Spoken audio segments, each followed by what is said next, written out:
ऐसी प्रशासनिक व्यवस्था जो 480 साल बाद भी बरकरार है। सूरी साम्राज्य के संस्थापक शेरशाह सूरी ने हिंदुस्तान पर महज 5 वर्ष 1540 से 1545 तक ही शासन किया, लेकिन इतने ही वर्षों में उसकी साहस और बहादुरी के किस्सों के कारण उसका नाम भारतीय इतिहास में स्वर्णिम अक्षरों में अंकित है। बता दें कि शेरशाह सूरी ने 29 जून 1539 को चौसा के युद्ध में मुगल बादशाह हुमायूं को न केवल पराजित किया बल्कि जान बचाकर भागने पर मजबूर कर दिया।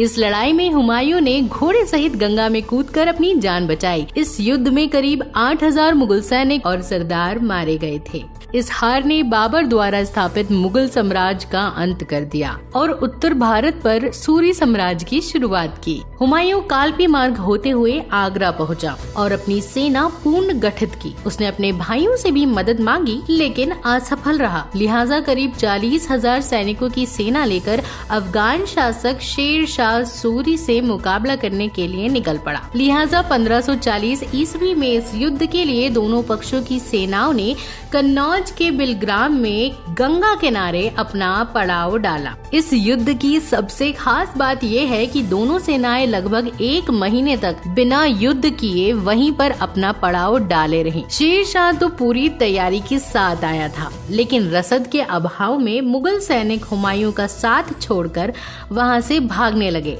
सेना की दुर्व्यवस्था देखते ही रात के अंधेरे में शेरशाह ने अचानक हमला कर दिया। लिहाजा हुमायूं और उसके सैनिकों को न केवल हार का स्वाद चखना पड़ा बल्कि हिंदुस्तान से बाहर जाने के लिए भी विवश होना पड़ा। ये अलग बात है कि शेरशाह सूरी की मौत के बाद 1555 में हुमायूं ने दोबारा दिल्ली पर अधिकार कर लिया। आज हम बात करने जा रहे हैं शेरशाह सूरी की, उस प्रशासनिक व्यवस्था की जो उसने प्रांतों में लागू की थी। सबसे गौर करने वाली बात यह है कि सूरी साम्राज्य के दौरान लागू की गई व्यवस्था हमारे देश में आज भी प्रासंगिक दिखती है।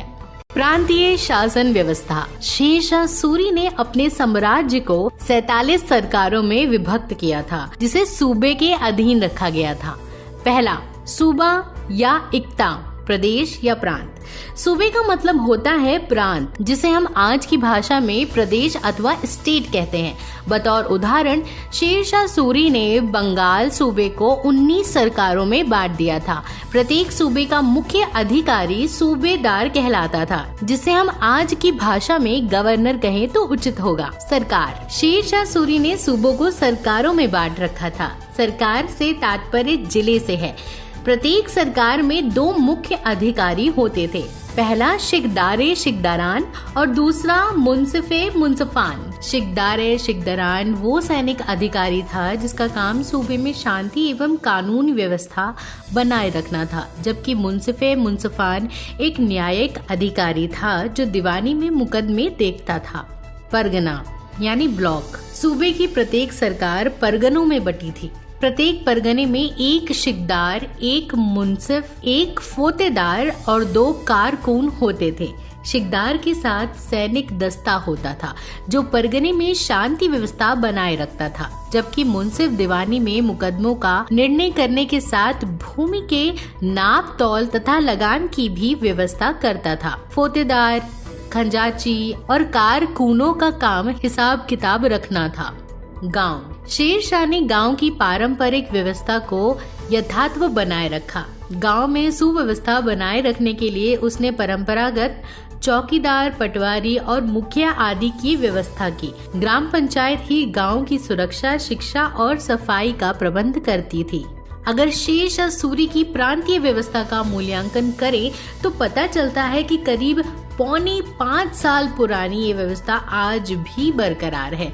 बतौर उदाहरण, केंद्रीय शासन को प्रांत यानी सूबे में बांटा गया है, प्रांतों को जिलों यानी सरकार और जिले में गांव या ग्राम पंचायत व्यवस्था लागू है, जहां मुखिया की जगह ग्राम प्रधान और पटवारी के लिए लेखपाल और सेक्रेटरी की नियुक्ति की गई है। इस तरह के और भी अपडेट्स के लिए कृपया अपने एयर न्यूज चैनल को सब्सक्राइब करें और जब भी कोई नया वीडियो अपलोड हो तो तत्काल सूचना के लिए घंटी आइकन पर क्लिक करना ना भूलें। शेरशाह सूरी की प्रांतीय व्यवस्था आज की तारीख में कितनी प्रासंगिक है? अपनी राय कमेंट बॉक्स में जरूर व्यक्त करें।